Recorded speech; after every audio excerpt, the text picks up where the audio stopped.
నమస్తే. ఇన్నాళ్ళు నన్ను సపోర్ట్ చేస్తూ, ఎంకరేజ్ చేస్తూ మీ ప్రేమని నాకు అందిస్తున్న ప్రతి ఒక్కరికి కృతజ్ఞతలు.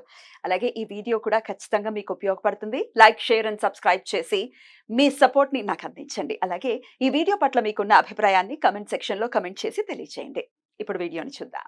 నమస్తే. Welcome to our channel. నేను పద్మిని. ప్రస్తుతం మనతో పాటు వైదిక్ ఆస్ట్రాలజర్ అవినాష్ దాస్ ఉన్నారు. మాట్లాడదాం. అవినాష్ గారు నమస్తే అండి. ఓం నమ శివాయ. ఓం నమో వెంకటేశాయ. అవినాష్ గారు నక్షత్రాల గురించి చెప్తున్నారు. మఖా నక్షత్రం చాలా చాలా పవర్ఫుల్ నక్షత్రం అని వినడం జరిగింది. Is it so? అసలు మఖా నక్షత్ర జాతకులు ఎలా ఉంటారు? మఖా నక్షత్రం గురించి మాట్లాడదామంటే మహా నక్షత్రం సింబల్ కిరీటం. బై బర్త్ వీళ్ళు రాజులండి. వావ్. ఇప్పుడు కంపెనీ ఉంది, ఫర్ ఎగ్జాంపుల్ ఒక న్యూస్ ఛానల్ ఉంది, ఒక ఆయన జాయిన్ అయ్యాడు, స్లోగా పై స్థాయికి వెళ్ళిపోతాడు. రైట్. ఈ నక్షత్రంలో పుట్టడమే రాజులు పుడతారు. వావ్. రాజు అంటే మఖా నక్షత్రం, మఖా నక్షత్రం అంటే రాజు, రారాజు. పుట్టుకతోనే రాజు. ఎందుకంటే పూర్వజన్మ కర్మలు అట్లా ఉంటాయి. అసలు మఖా నక్షత్రం చేసేది ఏంటి? సైనికులు చేసేది ఏంటి? సైనికులు చేసేది ఏంటి? బేసిక్గా పోరాటం. రాజు చేసేది ఏంటి? నిర్ణయం తీసుకోవడం, ఎవరు ఎలా బతకాలో చెప్పడం.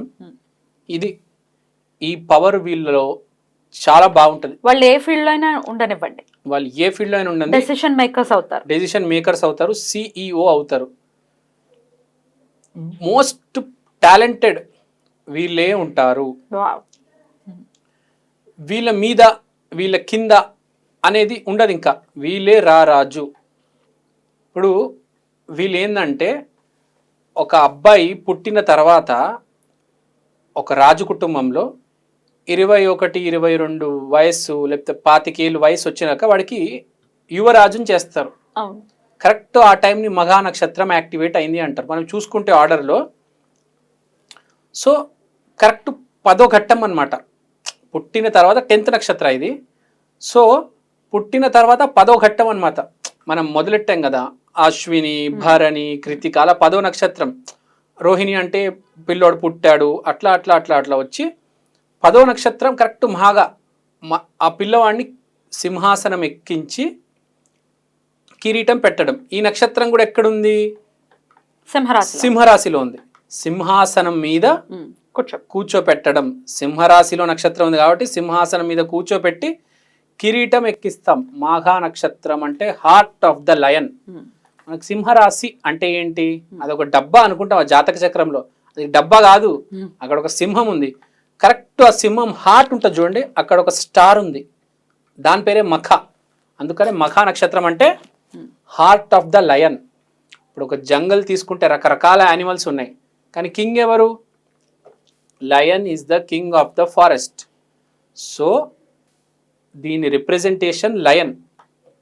సో ఎలక్షన్ టైంలో మనకు తెలుసు కదా, జంగల్ బుక్ అలాంటి చిన్నప్పుడు మనం సినిమాలు చూసాము. ఎలక్షన్ టైంలో సింహం వచ్చి అందరిని ఎలా ఓటు అడుగుతుంది, ఎంత నీట్గా అడుగుతుంది. నాకు ఒకసారి ఓటేయండి, మీకు నేను పండ్లు ఇస్తాను, కూరగాయలు ఇస్తాను, మీకు గడ్డి ఇస్తాను, మీకు ఏ లోటు లేకుండా చేస్తాను అని ప్రతి ఇంటింటికి వచ్చి అడుగుతుంది కదా సింహం అండి. అది. సో ఏ టైంలో ఎట్లా మాట్లాడాలి ఒక సింహానికే తెలుసు, ఒక పొలిటీషియన్కే తెలుసు. ఇప్పుడు మన తెలంగాణ సింహం రేవంత్ రెడ్డి గారు. సో అతనికి ఎక్కడో అక్కడ మాఘా నక్షత్రం ఇంపాక్ట్ ఉంటుంది, లేకపోతే అతను ఆ సింహాసనం ఎక్కలేరు. ఎవరైనా మాఘా నక్షత్రం ఇంపాక్ట్ ఉంటేనే సింహాసనం ఎక్కగలుగుతారు. మాఘా నక్షత్రంలో పుట్టిన గొప్ప వీరులు ఎవరంటే ఒకడు భీముడు, ఇంకోడు కర్ణుడు.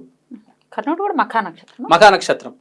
నెగిటివ్ అయితే కర్ణుడు సైడ్ వెళ్ళిపోతుంది, పాజిటివ్ అయితే భీముడు సైడ్ వెళ్ళిపోతుంది. కానీ ఎవ్వడు తక్కువ వాడు కాదు. కర్ణుడు ఎంత గొప్పవాడు, భీముడు కూడా అంతే గొప్పవాడు. మనం మైండ్ మనం పాజిటివ్ ఉంటే భీముడు వైపు తీసుకెళ్తుంది, మనం వైపు నెగిటివ్ వైపు ఉంటే కర్ణుడు వైపు తీసుకెళ్తుంది. నువ్వు కర్ణుడు అయ్యావా పై స్థాయికి వెళ్తావు, మళ్ళీ మొత్తం కింద పడిపోతావు, కంపెనీ నుంచి నేను తీసేస్తారు. అదే భీముడుగా ఉన్నావా అదే స్థాయిలో జీవితాంతం ఉంటావు. ఏ కంపెనీకి వెళ్ళినా నువ్వే పై స్థాయికి వెళ్తావు. చాలామంది MBA చేస్తారు, కానీ కొంతమంది మాత్రమే CEOలు అవుతారు. వాళ్ళు మాఘ నక్షత్రం వాళ్ళు. కంపెనీ గురించి ఆలోచించగలుగుతారు, మనిషి గురించి ఆలోచించగలుగుతారు. నాకేంటి అని అనుకోరు, సెల్ఫిష్గా ఉండరు, సెల్ఫిష్గా ఉంటారు, ఏదైనా కంపెనీ కోసమే. అసలు ఎట్లాంటి ఫీల్డ్స్ బాగా సూట్ అవుతాయి వీళ్ళకి? వీళ్ళు ఏ ఫీల్డ్ అయినా సూట్ అవుతారండి.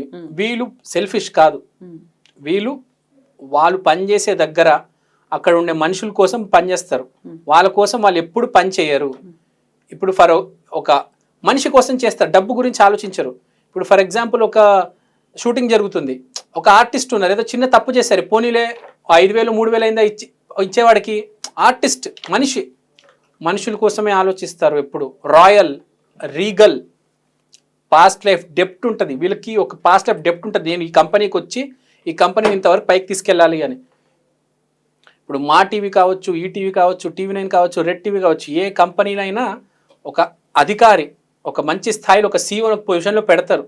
ఎందుకంటే ఆ కంపెనీని పైకి తీసుకెళ్ళాలి. మనం చూస్తూ ఉంటాము, చాలా ఛానల్స్ పైకి వస్తే ఒక మెట్టు ఎదిగాయి, ఒక్కొక్క ఛానల్స్ ఎలా పైకి వచ్చి మనం చూసాము. ఆ పొజిషన్లో ఆ పర్సన్కి కర్మ ఉంటుంది పూర్వజన్మ నుంచి. వీడు ఎక్కడి నుంచో వచ్చి ఇక్కడ కూర్చొని ఆ కంపెనీని అప్లిఫ్ట్ చేస్తాడు. వాడు తీసుకున్న నిర్ణయాలే, వాడు ప్రోగ్రామ్ ఓకే చేస్తే, వాడు ఎడిటింగ్ ఓకే చేస్తేనే ఆ ప్రోగ్రామ్ లైవ్ వెళ్తుంది, లేకపోతే వెళ్ళదు. అది అందరికీ సరిపోదు, అది ఆ టాలెంట్ అందరికీ ఉండదు, మాఘా నక్షత్రానికి మాత్రమే ఉంటుంది. సో డెసిషన్ మేకర్స్ లాగా ఉన్నారు కాబట్టి వీళ్ళు ఒక ఫ్యామిలీకి కావచ్చు, వీళ్ళు ఒక కంపెనీకి కావచ్చు, ఒక క్రికెట్ టీం కావచ్చు. ఇప్పుడు మన సింహాసనం, మనం సినిమా ఇండస్ట్రీలో రారాజు ఎవరు? చిరంజీవి గారు. ఆ సింహాసనం మీద ఉంది చిరంజీవి గారు. ఏదేమైనా వల్ల చిరంజీవి గారు సింహాసనం మీద ఉన్నారు. మఘా నక్షత్రం, ఆయనకు పనిచేస్తుంది మఘా నక్షత్రం, ఇంపాక్ట్ పనిచేస్తుంది. ఆయన మఘా నక్షత్రం, ఆయనకి ఇప్పుడు మఘా నక్షత్రం ఇంపాక్ట్ చేస్తుంది కాబట్టి అతనికి ఆ పదవిలో పెట్టారు. బట్ కేతు నక్షత్రం కాబట్టి, కేతు అంటేనే మనకు తెలుసు ఏది ఉంటే అది విచ్ఛిన్నం అవుతూ ఉంటుంది, డిస్ట్రాక్షన్స్ ఉంటాయి. కేతు అంటే పూర్వజన్మ కర్మలు.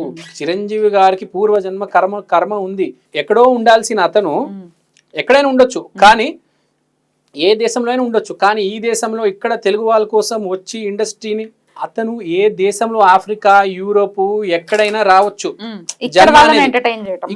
రావడం, తెలుగు నేలల మీద పుట్టడము, మన వాళ్ళని ఎంటర్టైన్ చేయడం, వాళ్ళ కోసం పనిచేయడము, ఇండస్ట్రీని ఇంత పైకి తీసుకురావడం. ఇవాళ ఇండస్ట్రీ ఇంత బాగుందంటే దానికి రీజన్ చిరంజీవి గారు చాలా వరకు. సో ఆ స్థాయి సింహాసనం మీద మనం చిరంజీవిని కూర్చోపెట్టాం. మనం నక్షత్రం అలా సింహాసనం మీద కూర్చోబెట్టే పరిస్థితి ఉంటుంది. అయితే ప్రతి ఒక్కరి జీవితంలో, ఇప్పుడు నాది కృతిక, మరి మఖా మన మీద ఇంపాక్ట్ ఎలా చూపిస్తుంది? మీకు ఎప్పుడైతే మఘా నక్షత్రం యాక్టివేట్ అవుతుందో, నక్షత్రాలు కూడా యాక్టివేట్ అవుతుంది, నక్షత్రాలు కూడా మనిషి మీద యాక్టివేట్ అవుతుంది. నక్షత్రం యాక్టివేట్ అయినప్పుడు మీకు ఆ పదవి వస్తుంది. ఇప్పుడు మీ నక్షత్రాలు మఘా నక్షత్ర పవర్ఫుల్ ఉంటే, మీ లగ్న జాతకంలో మఘా నక్షత్రం కాదు, మీ నవాంశంలో ద్వాదశాంశంలో కూడా మఘా నక్షత్రం స్ట్రాంగ్ గా ఉంటే, అది గనక యాక్టివేట్ అవుతే మీకు ఆ పదవి వస్తుంది. మీరు చూడండి, సడన్ గా కొంతమంది, ఇప్పుడు రేవంత్ రెడ్డి వస్తారని ఎవ్వరు అనుకోలేదు, కానీ అతను వచ్చారు. సో ఎక్కడొక్కడ మఘా నక్షత్రం ఇంపాక్ట్ ఉంటుంది. రైట్. ఒకవేళ నెగటివ్స్ ఉన్నాయండి, మరి పాజిటివ్ గా మారాలి మా జీవితం అంటే ఎట్లాంటి రెమెడీస్ చేసుకోవాలి?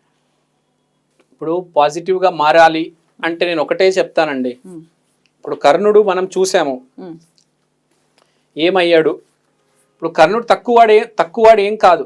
కర్ణుడు వల్లనే మహాభారత యుద్ధం చెయ్యాలి అన్న థాట్ దుర్యోధనుడికి వచ్చిందంటే అది కర్ణుడు వల్లే వచ్చింది. కర్ణుడు అండ్ భీష్ముడు వీళ్ళిద్దరు పవర్ ని చూసుకునే వెళ్ళాడు. రైట్. భీష్ముడు పెద్ద అయినా కర్ణుడు బాగా టాలెంటెడ్. వీళ్ళు కూడా యుద్ధంకి వెళ్లే ముందు ఒకసారి ఆలోచన చేయాలండి. విభీషణుడు ఉన్నాడు, ఇటు వచ్చేసాడు, రావణాసుడిని వదిలేసి రాముడి సైడ్ వచ్చేసాడు. ఏమైంది?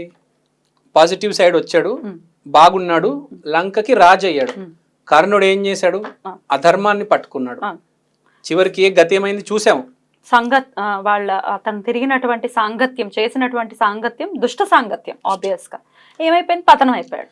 కానీ ఎంత టాలెంట్ ఉందంటే అతనికి, రథం మీద కృష్ణుడు ఉన్నాడు, పైన హనుమంతుడు ఉన్నాడు, కింద అర్జునుడు ఉన్నాడు. బాణం వేస్తే కిరీటం చాలా ఇంపార్టెంట్. చిన్న కిరీటం బొమ్మ పెట్టుకోవడము, ఒక కిరీటం కొని తెచ్చి పెట్టుకోవడము.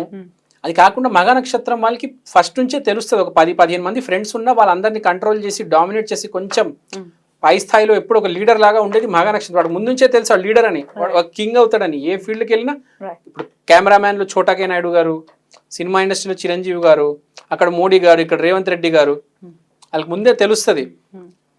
వాళ్ళు ఏంటంటే కొంచెం హుందాగా ఉండాలి ఎప్పుడైనా. ఇప్పుడు వైట్ షర్ట్ వేసుకున్నా కూడా దానికి మంచి గంజి పట్టిన ఇస్త్రీ వేసి కొంచెం హుందాగా ఉండాలి అనమాట. ఎప్పుడు పిచ్చోళ్ళలాగా ఉండకూడదు. అలాంటి వాళ్ళకి బాగా నచ్చదు. చాలా రాయల్ గా ఉండాలి. రాయల్ కలర్స్ వేయాలి. దాని యాక్టివేషన్ ఎక్కువ ఉంటది. ఏదైనా బండి కూడా రాయల్ బండి కొనాలి. పిచ్చిగా పిచ్చి బండ్లు కొనకూడదు. పిచ్చి colour, royal colour, white colour, అట్లాంటి బ్లాక్ కలర్స్ అంటే రాయల్ కలర్స్ కొనాలి. రైట్ అండి, చాలా బ్యూటిఫుల్ గా ఎక్స్ప్లెయిన్ చేశారు. Thank you so very much. నమస్తే.